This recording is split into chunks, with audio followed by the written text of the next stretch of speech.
Good morning बच्चों। Physics की class में ये तीसरा गति का समीकरण रह गया था बच्चों, उसको पूरा करेंगे और इस पे आधारित एक आंकिक प्रश्न को भी आज देखेंगे।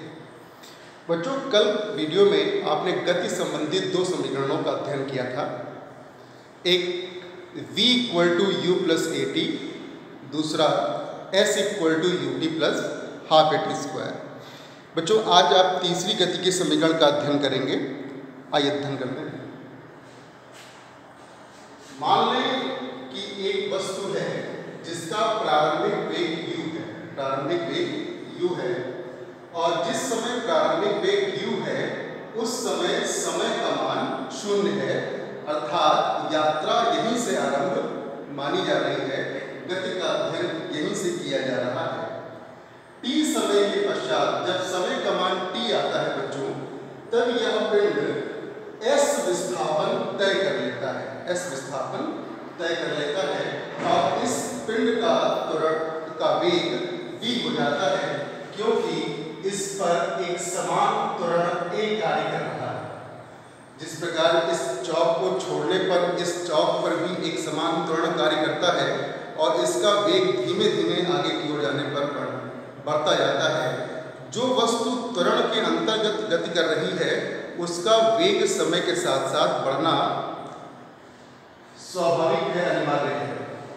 तो बच्चों, आज हम इस समीकरण b square equal to u square plus 2as का अध्ययन करेंगे, किस प्रकार निगमित की जाती है। इस गति पर आधारित अगर हम समय वेग ग्राफ बनाएं बच्चों, तो आप देख सकते हैं कि जब समय 0 था तब उस पिंड का वेग u था। समय बढ़ते जाने पर जब समय का मान t हो गया तब इस वस्तु का वेग v हो गया। बच्चों, इस वस्तु ने t समय में कितना विस्थापन तय किया है? s विस्थापन तय किया है। इसी को हमें ज्ञात करना है। वस्तु द्वारा तय विस्थापन बराबर, ये आपको याद हो गया होगा कि समय वेग ग्राफ में ग्राफ की प्रवणता त्वरण होती है और ग्राफ के नीचे का जो क्षेत्रफल होता है वह तय विस्थापन या तय दूरी होती है। वस्तु द्वारा तय विस्थापन और दूरी में बस इतना ही फर्क है बच्चों कि विस्थापन में दिशा सम्मिलित होती है और दूरी में दिशा नहीं होती। तो वस्तु द्वारा तय विस्थापन, क्योंकि ये ग्राफ है, समय वेग ग्राफ है, इसलिए विस्थापन आएगा स्टूडेंट। अगर समय चाल ग्राफ हो तो यहाँ पर दूरी आएगा बराबर प्राप्त रेखा के नीचे का क्षेत्रफल। बच्चों, अगर आप देखें तो यह आकृति एक ट्रेपेजियम या समलंब है जिसका क्षेत्रफल होता है 1/2 समांतर भुजाओं का योगफल गुणे मध्य की दूरी। बच्चों, इसका क्षेत्रफल ही वस्तु द्वारा तय किया गया विस्थापन होगा, और इसमें अगर आप देखें यह दूरी u है, यह दूरी v है, और इन समांतर भुजाओं के मध्य की लंबवत दूरी t है। हमें पता है कि समलंब का क्षेत्रफल बच्चों क्या होता है? 1/2 समांतर भुजाओं का योगफल गुणे उनके मध्य की दूरी। 1/2 v प्लस u गुणे t। गति की प्रथम समीकरण v बराबर u प्लस ए टी से आप यह ज्ञात कर सकते हैं कि समय बराबर v minus u upon a होगा। इस समय को उपरोक्त समीकरण में आप प्रतिस्थापित कर सकते हैं। तो s equal to half v by v plus u, bracket में v minus u upon a plus b, a minus b, a square minus b square, 2a को s से मल्टीप्लाई करते हैं student, v square equal to u square plus 2as।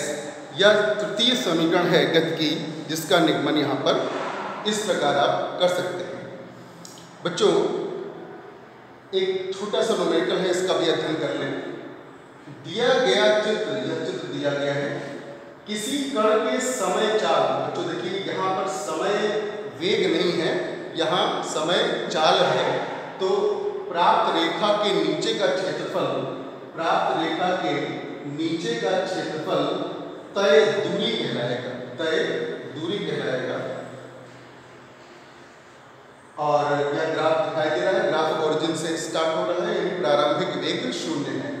तो कण द्वारा t बराबर 0 second से t बराबर 5 सेकेंड के बीच तय दूरी s बराबर प्राप्त रेखा के नीचे का क्षेत्रफल, जो क्षेत्रफल हमें प्राप्त हो रहा वह समलंब है, तो 1/2 समांतर भुजाओं का योगफल गुणे मध्य की, नहीं सॉरी, यहाँ पर जो त्रिभुज हमें प्राप्त हो रहा है बच्चों, समलंब वहाँ प्राप्त हो रहा था, यहाँ पर आकृति त्रिभुज है और त्रिभुज का क्षेत्रफल 1/2 आधार गुणे लंब।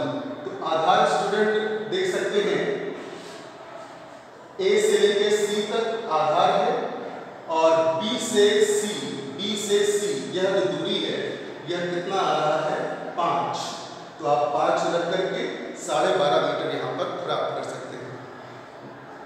बच्चों कल से इस पर आधारित कुछ आंकिक प्रश्न हम और डिस्कस करेंगे आपसे, फिर यह पाठ यहाँ पर समाप्त हो जाएगा। आपके पास जो रेफरेंस बुक हो आप उसका इस्तेमाल करके छोटे छोटे अति लघुत्तरी, लघुत्तरी, बहुविकल्पी इन प्रश्नों को करने का प्रयास करें। अगर आपको कहीं समस्या होती है तो आप मुझसे निसंकोच बात कर सकते हैं। Thank you.